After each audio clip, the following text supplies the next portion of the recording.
دریاب سخن که جاودان است هنوز، در عالم بینشان نشان است هنوز. کی گفت که رود مولیان خشکیده است، در مصرع رودکی روان است هنوز. درود بینندگان ارجمند. بزرگ فرموده که اگر شاعر نبود عشق به وجود نمی آمد و زبان نمی گرفت. امروز در برنامه نوبتی ادیب و استقلال شاعر خلقی تاجیکستان، مؤلف متن سرود ملی استاد گلنظر مهمان هستند. شما را به استودیوی تلویزیون تاجیکستان خیر مقدم میگوییم. تشکر. شاعر خلقی تاجیکستان گلنظر کلدی 20 سپتامبر سال 1945 در روستای دردر ناحیه عینی به دنیا آمده است. بعد ختم مکتب میانه فاکولته زبان و ادبیات دانشگاه دولتی تاجیکستان را در سال 1966 به انجام می‌رساند. فعالیت کاری را از نشریات کمسومول تاجیکستان آغاز و سپس در مجله صدای شرق ادامه می‌دهد. سالهای 1975 1977 به حیث ترجمان در افغانستان خدمت می‌کند.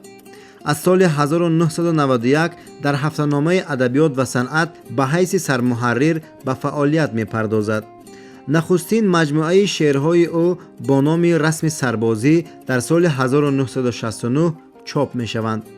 همین طور در نشریات مختلف تاجیکستان کتاب‌های شعر او پی هم با نام‌های دسترخوان، نردبان، عقبه، پهنا، لنگر، پی دریا، چشم نگین، تبخاله و غیره به نشر می‌رسند.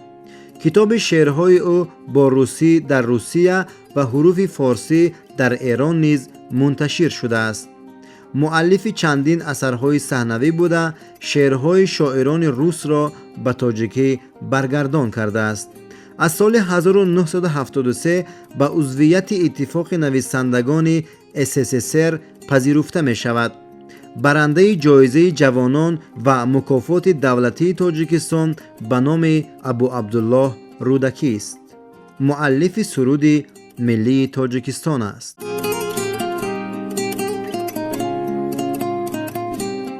استاد میخواستم در آغاز درباره سرود ملی تاجیکستان سخن را سر کنید، زیرا سرود ملی از مقدسات کشور ماست و با این سرود ما را در عرصه جهان نیز اعتراف میکنم. ای خلق عزیز من سلامت باشی، پرورده ناموس و شرافت باشی. از جان گفتم سرود ملی تو را تا جور به هم باشی و ملت باشی. این سال 1994 بود. بعد اونه که 7 سپتامبر همون سال متن من همچون متن سرود ملی پذیرفته شد و سال 14 هم 20 ساله شد و به 22 در اومد. تقریبا همسال استقلال است. تقریبا از دنبال استقلال میرد. من آرزو دارم که استقلال ما 1000 ساله شود و همین سرود من اگر هم تواند در پهلوش باشد. سلامت باشین. تقریبا بعدی که استقلال بعد از آمد همین خیلی وظیفه پیش آمد که ما باید رمزهای دولتی رو دیگر کنیم، هم پرچم، هم نشان، هم سرود ملی خود را. در اجلاس 16 که سال 91 برگزار شد در شهر بستانی خوجند هم پرچم هم نشان پذیرفته شد. خیلی بعضا کم و بیش اصلاح کردن، اما سرود ملی تا سال 94 قبول نشد، زیرا متنایی که با حیات داوران پیشنهاد میشد قبول نمیگردیدند. با چه خاطر سود قبول نمیگردیدند؟ چون که با همه طلبات سرود ملی جوابگو نبودند. من با شما یک سر گویم که در همان آزمون اعلان شده همطور یک باب هم بود، یک اشاره هم بود که اون سرودهایی که همچون متن سرود ملی پذیرفته نمیشن، همچون سرود ملی پذیرفته نمیشن، آنها باید که با وسیله رادیو تلویزیون همیشه صدا دیدن و اکثرا سرودهایی که امروز در وسط تاجیکستان هست، در وسط آزادی هست، در وسط استقلال هست، همه همونها زاده همون وقتند. بله. این شرط آزمون هم بود که مرد انسان باید همراه آهنگ باشد و اون متنایی که قبول نمیکردن، من یک وقت در اتحادیه نویسنده سال 94 بود، از من بید چند سال گذشت سرود ملی نبود. در همه اتحادیه نویسنده یک مجلس بسیار تیز و تند شد. اونجا آهنگسازا بودن، شاعران بودن، مورخ‌ها بودن، جامعه شناس‌ها بودن، از هر ساحه نمایندگان بودن و من در یادم هست که آهنگساز بسیار مشهوری ما، رئیس اتفاق آهنگسازان دمیر دوست محمد خدا رحمتی روانشان شد بود، اونجا سخنرانی کرده گفتم که اون آهنگی که تا به امروز ما داریم همین خیلی آهنگ آفریده نشد که این خیلی متنتن، پرشکوه، فراگیر، پرتاثیر باشد. یعنی اون از آهنگ سلیمان یودکوف را در نظر داشتم که سرود گیمنی میگفتم، گیمنی تاجیکستان بر مد لاحاتی در همه آهنگ بود. چوده سروز مدد نمود، برادری خلق سوید استوار شد. در اونجا درباره حزب کمونیست، در مطلب پیشتر درباره ستالین هم بود، در مطلب این بعدینا نامی لین و حزب کمونیست و پارتی کمونیستی هم بود و برادری خلق سوید و این برادری کلانی ما دست بزرگی خلق روز با ما کمک کرد و تقریبا مطلب خیلی بود. هم خیلی به یاد من آمد که چرا در همین آهنگ شعر آفریده نشود. البته من بازات خود به کسی نگفتم و همین متن نوشته شد. چوده سروز مدد نمود، برادری خلق سوید استوار شد، دیار ارجمند ما به بخت ما سری عزیز تو بلند بود. بعدا در مصرع‌های استاد لاتی همین وضع روایت نشده است. اونگاه که خودشون بسیار آهنگساز بودن و آوازخوانی بسیار نامدار بودن استاد لاتی. اونگاه در همون ضرب آهنگ بعدا همین متن آفریدن. در متن که همین خیلی نقرات هم نبود، مثل که من ساختم که زنده باش ای وطن تاجیکستانی آزادی. من برای من از همه جایی بسیار مشکل شبهناک زمان بود که آیا همه آهنگ من، این متن من در همه آهنگ جا میشد یا نه. متاسفانه تقریبا همه آهنگسازای ما در این آزمون اشتراک داشتن و من نمیتونستم که سیر خودم فاش کنم. بعدا همین به یاد من آمد که دختر نویسنده بزرگ ما، نویسنده جوانمرگ ما که در ادبیات ما همه خیلی جوان ماندن، پولاد تالیز، لاله تالیز، گز آهنگساز هستن، حالا در کنسرواتوار کار میکنن، اما در همه آزمون اشتراک نداشتن. من میدونستم که اشتراک ندارم، ولی من همین متن خودم بعد نوتای سلیمان یودکوف رو که از انسیکلوپدی سویتی تاجیک پیدا کرده بودم بردم. اونگاه در اسباب موسیقیشون در هم پیانینو نواختم، فورتپیانو نواختم، دیدم که میشه. فقط همین زنده باش ای وطن تاجیکستانی آزادی همین من نمیگنجد. اونگاه گفتم که اینا دیگر کنده گفت که من نمیگنجد.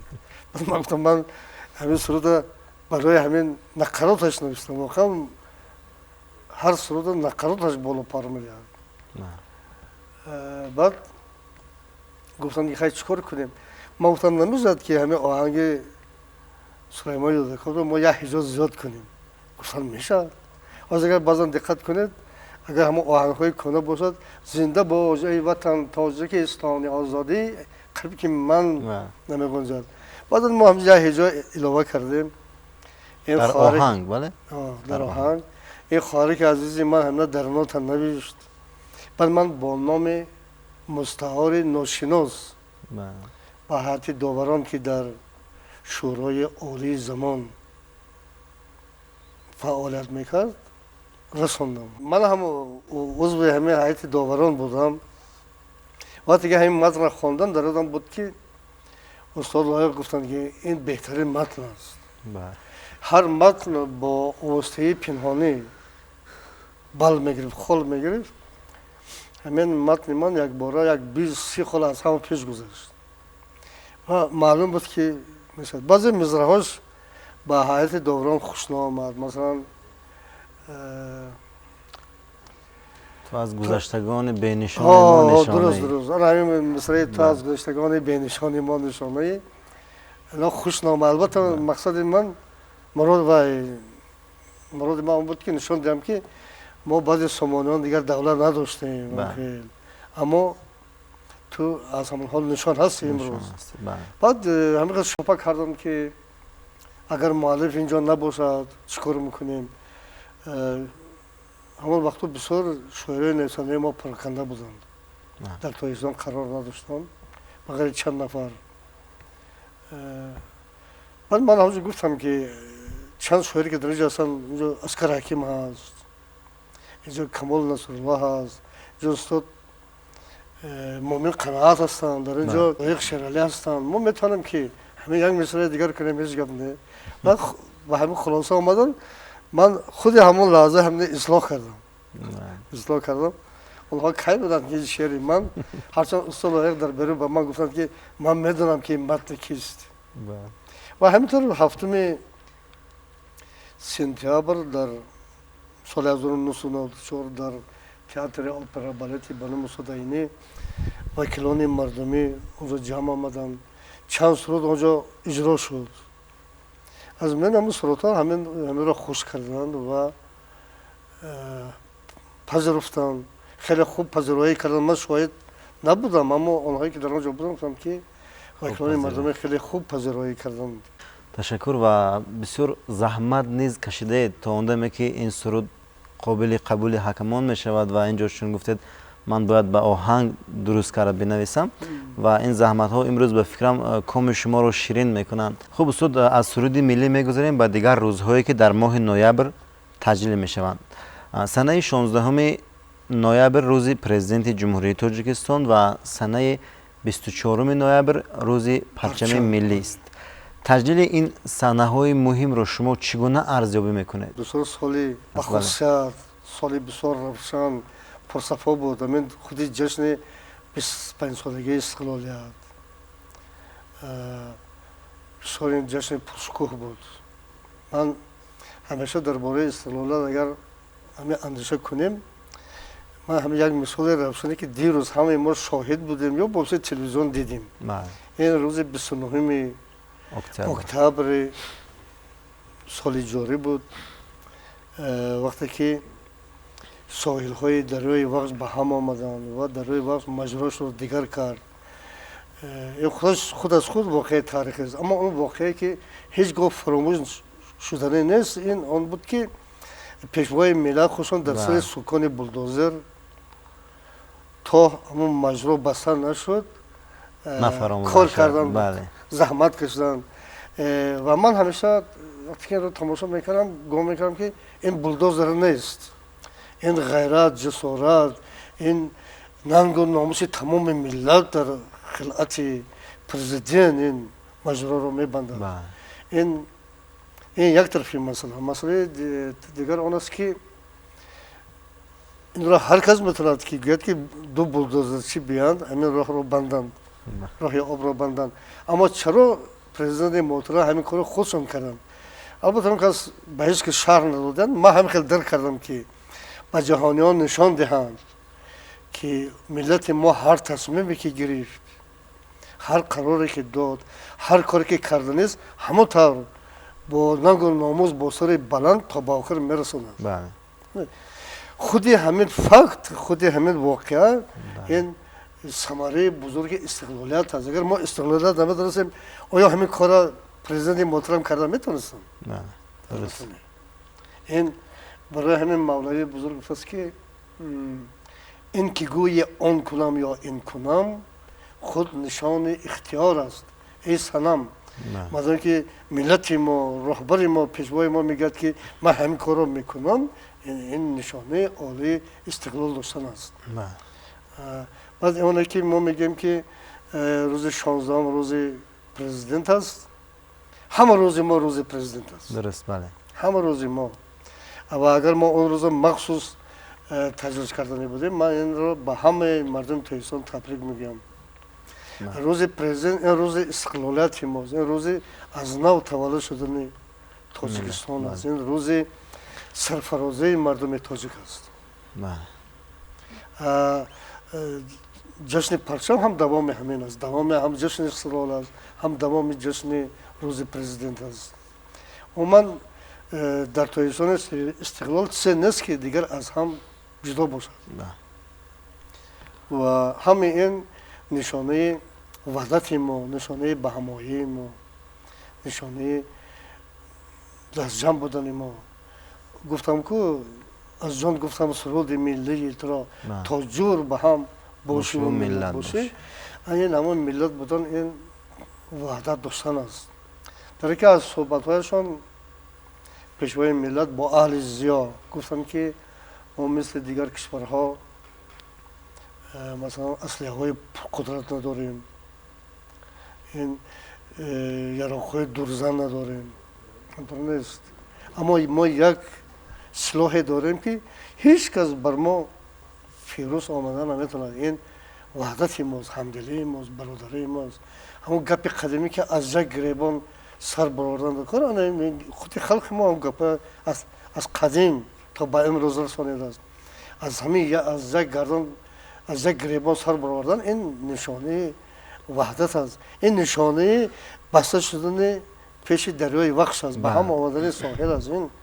این از یک گریبان سر برآوردن است. سلامت باشید. بسیار سخنان دلرس و خاطرمانند. شما وابسته به شعرهای اجتماعی چی گفته میتوانید؟ آیا در این موضوع نیز خود شما شعر دارید؟ همه شعر اگر شعر خوب باشد اجتماعی است. اما که ما پرورده مکتب شوروی هستیم، خصوصا همین ادبیات ما، ادبیات نوین ما که بعد انقلاب اکتبر به میان آمد، این پرورده ادبیات شوروی است، مخصوصا پرورده ادبیات روس است. ادبیات روس از قدیم تا به امروز حتی بسیار اجتماعی است.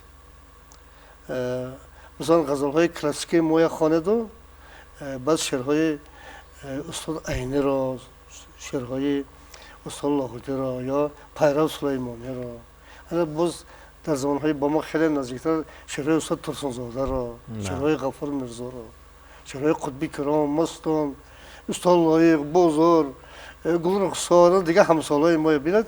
این شعرها خیلی اجتماعی است. این شعرها همیشه از حیات خلق گرفته شدن و به خلق روانه شدن. ادبیات ما تا دوره استقلال بسیار ادبیات بین المللی بود. یگان واقع، یگان حادثه بین المللی نبود که ادبیات ما هم‌آواز نشود، به این واقعات جواب نگوید. من خیلی خرسند که در همین سالهای استقلالی، خصوصا بعد بعضی واقعهای بسیار مدهش به میان آمد که ادبیات ما باز همان ریشه های گذشته خود را به یاد آورده هم‌آواز شد. مثلا بعد آنه که یک دختر افغان فرخنده به طور وحشیانه کشته شد، می‌بینید که مردم ما چقدر شاعر ما هم‌آواز شدن. این من آهنگ‌های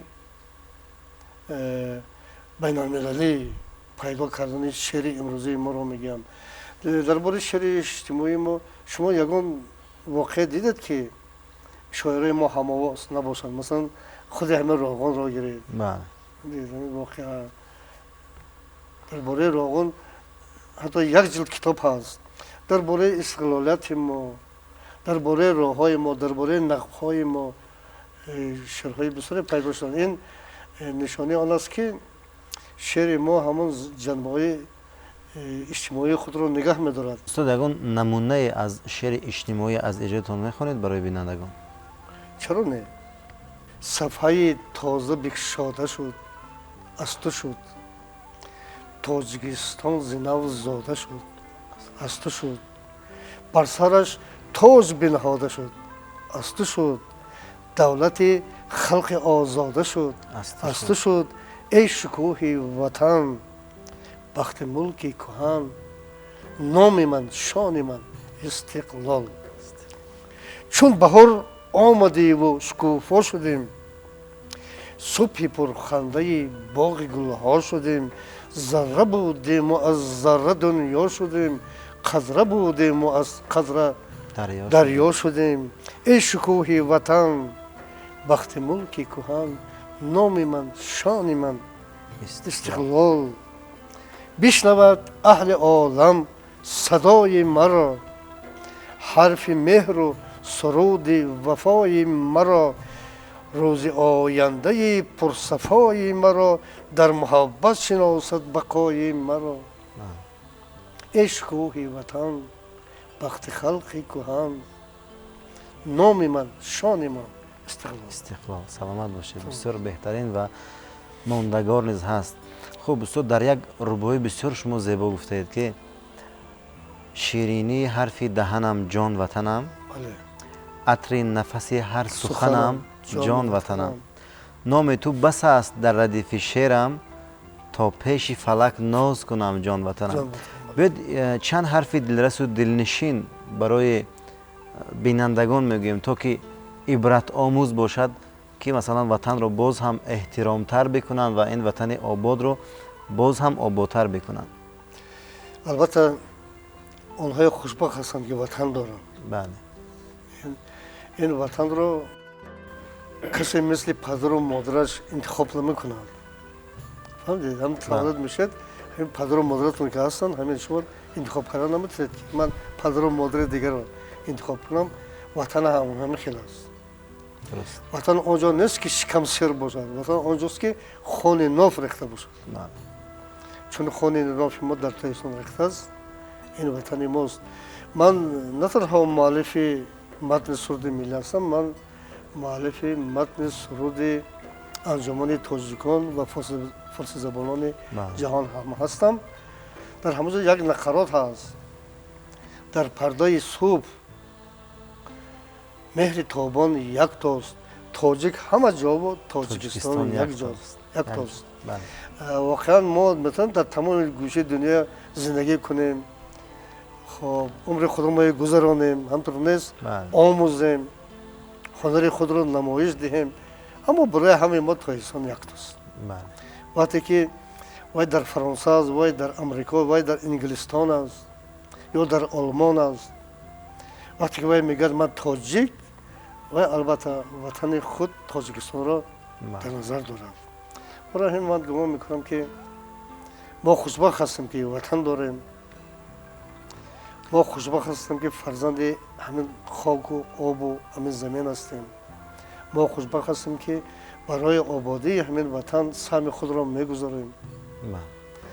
از این خوشبختی بزرگ وقتی که کس آدرس دارد، عنوان دارد، شناسنامه دارد، این وطن ماست.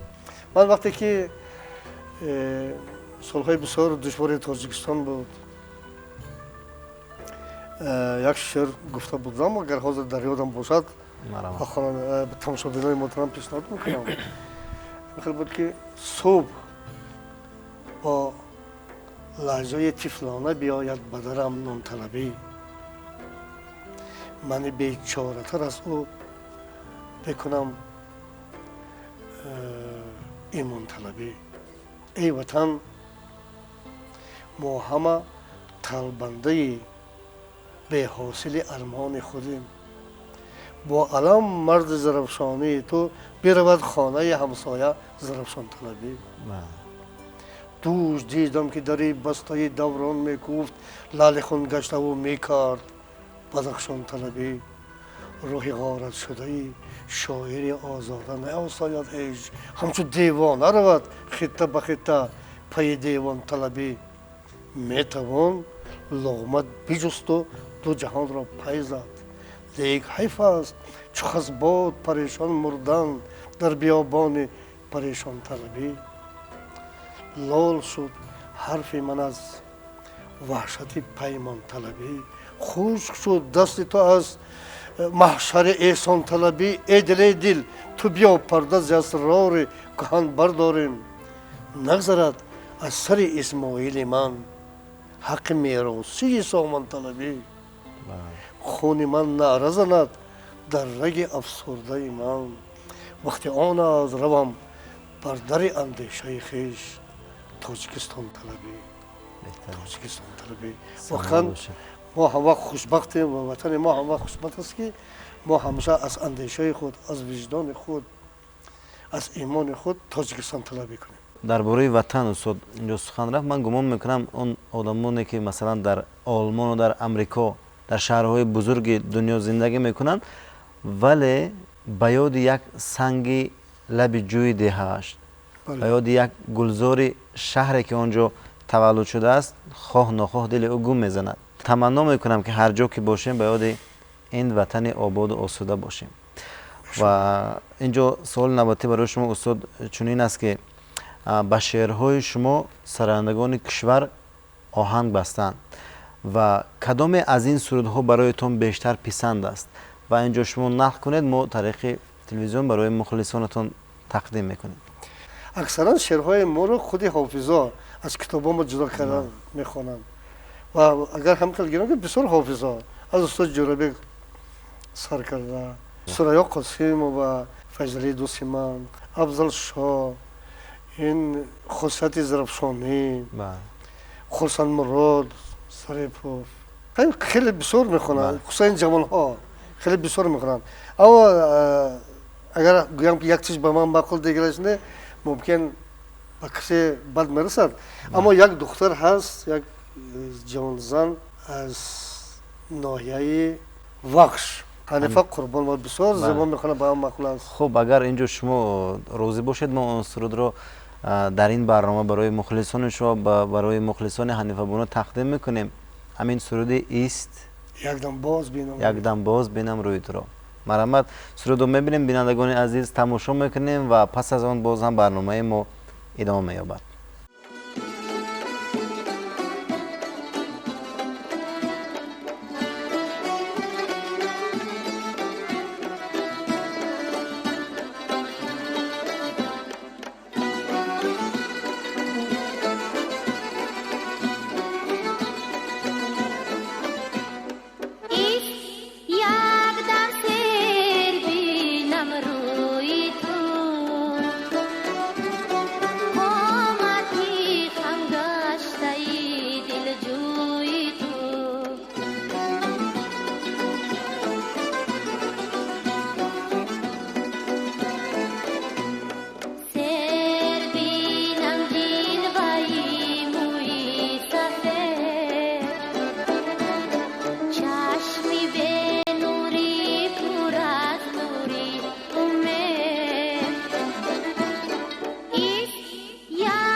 بینندگان عزیز، این ادامه برنامه ادیب و استقلال است. در مهمانی برنامه ما هستند شاعر خلقی تاجیکستان استاد گلنظر کلدی. استاد چند قبل در ولایت سوخت مشورت آموزشی ادیبان جوان جمهوری برگزار کردید. شما یکی از اعضای حکمان بودید در آن مشورت و میخواستم فکر و عقیده های خود را در باره این مشورت بیان کنید و ایجاد جوانان در آن مشورت شما را قناعتمند کرد. اتفاق نویسندگان چنین یک مشورتی آموزشی را در شهر بوستانی خوزستان تشکیل کرد. بسیار یک کار بسیار خوبی نیک نسبت به جوانها بود. جوانهایی بودند که از بدخشان آمدند، از گوشه و کنارهای ولایت ختلان بودند، از ناحیه های تابع جمهوری بودند، از خود ولایت سوخت بودند. اکثر آنها شهر خوزستان را بار اولین دیدند. آنها بار اولین اون بینایی را دیدند که قصر ارباب را که در آنجا اصلاحیه 16 تاریخی برگزار شده بود. آنها بار اول دریای سر را دیدند، بار اول باغ کمال را دیدند، خواجه کمال، بار اول آرامگاه رمزی کمال را دیدند که از خود تبریز خاکشان گرفته آوردند. با ادیبان مشهور ولایت شناسان هستند. صحبت ها با فرزانه بانو بسیار وای بود. من گمان میکنم که هم در بین ادیبانی که نثر با نثر مشغول بودند، هم برای کودکان می نوشتند و هم اونهایی که برای عموما ادبیات جدی برکمال شعر میگفتند بسیار بودند، بسیار خوب بودند. من بسیار خرسند هستم که این دریای پرجوش و خروش سرچشمه و چشمه نو پیدا میکنه. واقعا این ادبیات به یک دریای پرجوش و خروش مانند است که راه برای از چشمه ها با قوه تازه میگیرد و همین خیلی جوان ها بودند که من خیلی خرسند شدم. خب میتوان استاد آینده ادبیات تاجیک را بر دوش آنها واگذار کرد؟ ما با این باور داریم. چرا نه؟ البته این ادبیات دوره استقلالیت از ادبیات پیشینه فرق میکند. خصوصا همین جوانهایی که با نظم مشغول هستند، از لحاظ زبان، از لحاظ آرایش شعر، از لحاظ بیغشی شعر، از دیدی مثلا وزن و قافیه کم بودی کم است. اینها که امروز با ادبیات همزبان ها شناس هستند، حضور یکون مانعی نیست. خصوصا بارها به کابل و به تهران رفتند. مثلا در شیراز آرامگاه حافظ و سعدی را زیارت کردند. اینا تمام در زمان دیگر اون جوانی های ما نیست که یک شعر نادرپور را پیدا میکردیم از خرسنده نمیدونستیم کجا شینیم و کجا خیزیم. امروز همه چیز از همین لحاظ اینا خیلی پیشرفته هستند. من حاضر یک سخن نیما یوشیج همه وقتش گفته است که اگر شعر ایرانی ها یا با شعر افغانی ها، افغانستانی ها با شعر تاجیک ها سه شعر گفته مقایسه کنیم، شعر تاجیک ها از نظر محتوا خیلی پیشرفته است. اما نیاز دارد به همه آرایش و پیرایش. الان جوان های ما هم آرایش و پیرایش خیلی خوب پیش گرفتن، اما الان گپ درباره محتوا میرد و شعر بغیر آنه که به نظر کس زیبا نماید اما مضمون و مندرجه عمیق هم داشته باشد. خب تشکر. یک مصرع شما را مثال میبرم: عشق را عاشق کنه تا درد عاشق را بداند. میخواستم و یک شعر دیگر میگد که اسیرم عشق را غمگین از آنم، اسیر عشق را غم کم نباشد. در ایجاد حکایه نیز دستی تمام دارید استاد و وضع امروزه نثر تاجیک را شما چگونه شرح میدهید؟ نویسندگان کاردیده ما هم نویسندگان نوکار بسیار اثرهای جالب آفریده سازند که اکثر آنها توسط مجله صدای شرق انتشار می‌یابد. مثلا رمان نوی عبدالحمید صمد، گردش دیوباد، این قسم دومی اثر است. بسیار اثر جالب است. اثر мирзо насирҷон рамани бисёр калон оташ дар хонаи кӯҳна ин тамоман бо як назари нав дар бораи инқилоби бухоро он асарҳое ки дар бораи инқилоби бухоро аз ҷониби устод айни офрида шуда аз ҷониби устод ҷалоли гиромӣ онҳо назари худшон ин тамоман аз назари имрӯз бисёр асари ҷолиб аст ки ман бисёр бо иштоқи калон хондам асарҳои охирини кароматулло мирзо дар бораи воқеаҳои нобасомонии солҳои охир асарҳои сорбон бисёр бисёр ҷолибанд аз байни нависандаҳо асарҳои баҳмонёри ҷавон агар мо дар бораи ҳикоя гӯям агар ҳикояҳои бисёр ҷолиби баҳмонёри калонӣ бисёр аҷиб аст ҳикояҳои юсуфӣ ҷолиб астанд маҷаллаи масалан миллӣ ки ҳамин ҳам бо ташаббуси президенти муҳтарам ба ҳамин маҷаллаи садои шарқ мартабаи ё мақоми маҷаллаи миллӣ дода шуд беҳтарин асарҳо ҳам назм ҳам драматургия ҳам танқиди адабӣ очерку публистикӣ бисёр ҷолиб тавассути ҳамин нашрҳои адабии мо ман агар адабиёт ва санъатам инҷо илова кунам ба хонандагон пешниҳод мешавад. устод кадом шеъру шеъри ҷаҳонӣ мегӯянд? шеъри ҷаҳонӣ гуфтан акум ин бисёр тарафҳои гуногун дорад.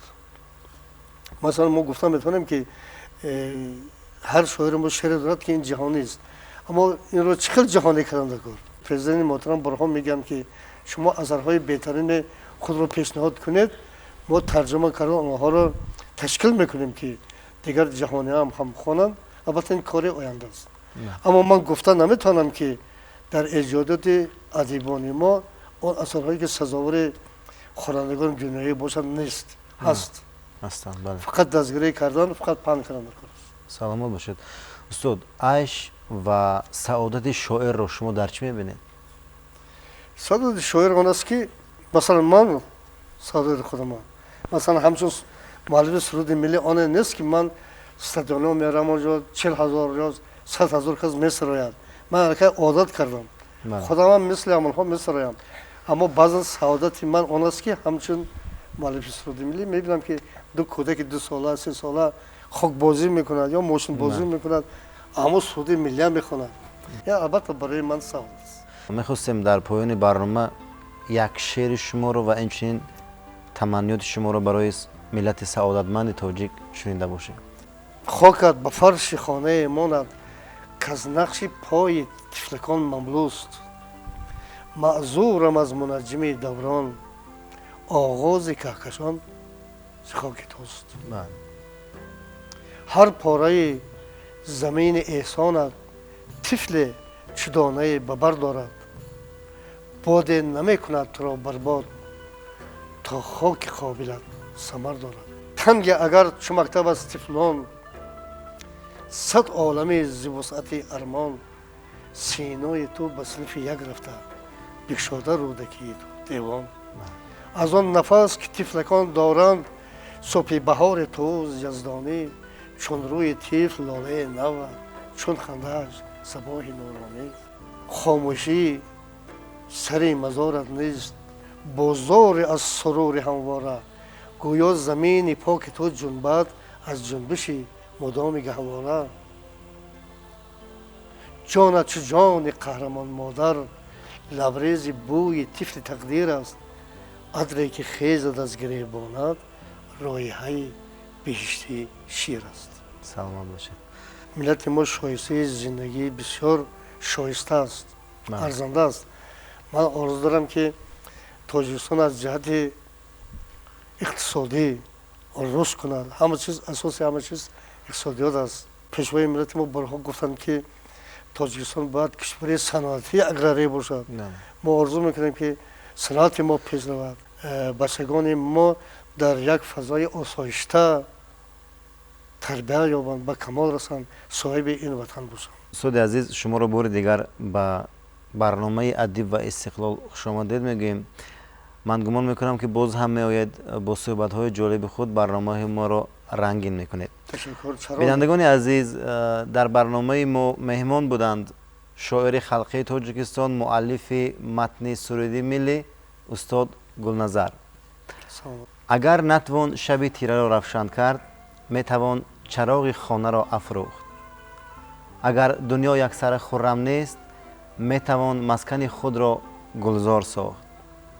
اگر نتوانیم به درد همه رسید، میتوان دل را به دست آورد. این پایان برنامه ادیب و استقلال است.